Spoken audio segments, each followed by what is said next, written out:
What is up, champs? Champion Trucker coming back at you with a new video. I am your host, Xavier, and we're going to be talking about the trucking apocalypse. It's big, it's here. For how long, we don't know. Make sure to hit that like button, subscribe, comment, and also, let's roll that intro.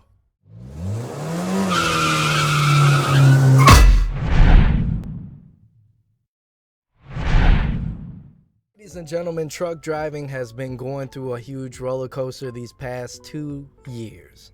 2019, if you just bought your truck, you were sitting high and pretty, right?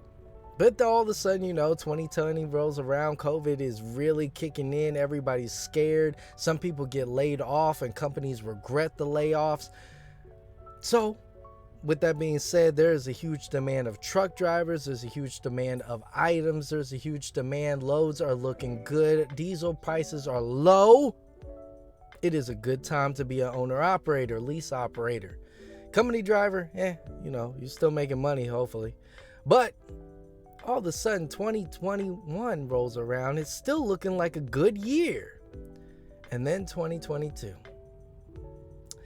Everything rolls good, downhill until you get to the end. And then you have to face whatever is literally awaiting at the end. Usually it's always kind of a high, tall mountain that you got to climb. And so this is the trucking apocalypse.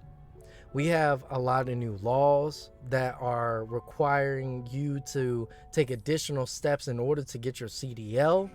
And if you didn't know that, there you go. There's some little tidbit. It is now extremely more difficult than it was when I originally got my CDL in 2021 than it is now. It's extremely difficult now to get your CDL. Because you have to do additional steps. Some schools are closing down. Some companies are no longer sending you to the schools that they usually send you to. Some companies' schools don't even meet up to the quota, so they have shut down those programs. It is an issue. It's swaying new truck drivers away from the business, and it's also causing people to fail more. Which, is that a good thing, bad thing? Probably, yeah. Safer on the roads, whatnot. So, we have that. Then all of a sudden, an unfortunate event happened with Ukraine and Russia. Russia is kind of upset. Ukraine is trying to fight back and say, hey, they got their own politics. I'm not going to jump into it. Do your own research. But unfortunately, Ukraine is under attack for certain things and power and whatnot.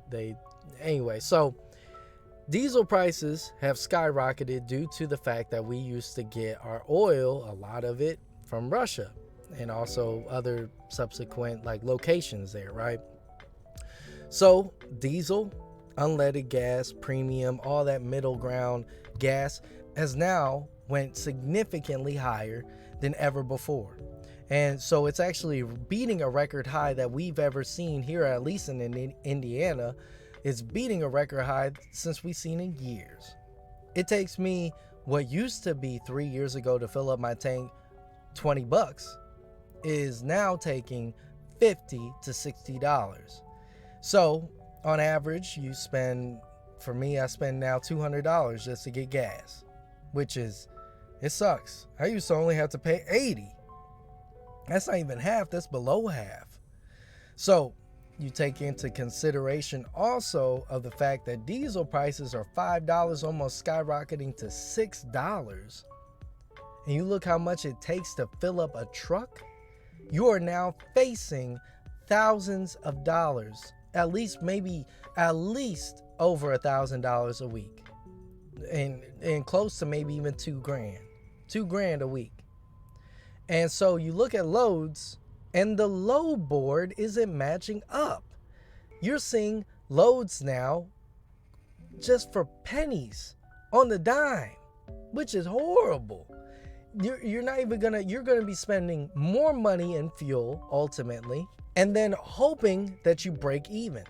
And you have those that signed a lease, signed financing. They also are owner operator. Hopefully you own your own truck. It's still a deficit. So what is my advice for anybody that's just now coming into the trucking scene, right? Truck driving right now is in a turmoil because of oil, diesel, gas. Companies, big companies, can afford times like this. They're actually made aware beforehand. But that doesn't mean it's a safety net. You know, we have many companies that are going to probably shut down because the cost of fuel and running the loads just don't add up. But they're not going to be huge mega carriers. They're going to be more like middle to small companies to only a one-man show. So I suggest anybody that's new, do not buy a truck. That's another thing. Trucks are astronomically high, like something crazy, right? You want to get a 200,000 mile Volvo, Freightliner, whatever brand floats your boat, you're going to be paying $170,000, $180,000, $200,000. Determining, some people, it's a seller's market. So if you're looking to get into trucking to be an owner operator, you're looking at the wrong time. Maybe back in 2019, 2020, that would have been a great time. In that time, you needed to capitalize on your wins, not just splurge your money on Rolexes and unnecessary stuff that you started adding to your arsenal because it'll make you look good. Times like these, for the owner operator that's been in the game for a while, they already had fuel. They had a fuel savings account already built up. They already knew that this good season wasn't going to last too long. And so that can take an effect in anything you do, right? We have, like myself, who went to, I'm at JB Hunt, right? My first week was difficult. It was rough. My second week, my truck broke down. And then third week, I finally got my truck back, but it still had issues. I kept going, but because I knew that it wasn't always going to be bad. And I had to take responsibility for that. I had to realize that bad seasons are here, good seasons are there. We don't just live this perfect life. If you want to live perfect, go live in the freaking woods. That's a nice life. You don't have to worry about bills. You don't have to worry about certain things, but you have to worry about your mental and people, and also just whatever's going outside, out of those woods. If you come into the industry right now and you want to be an owner operator, best believe it's going to be difficult, but it sure as hell is going to be a story that you could tell to other people that I made it through the trucking apocalypse. People are leaving this industry by the numbers.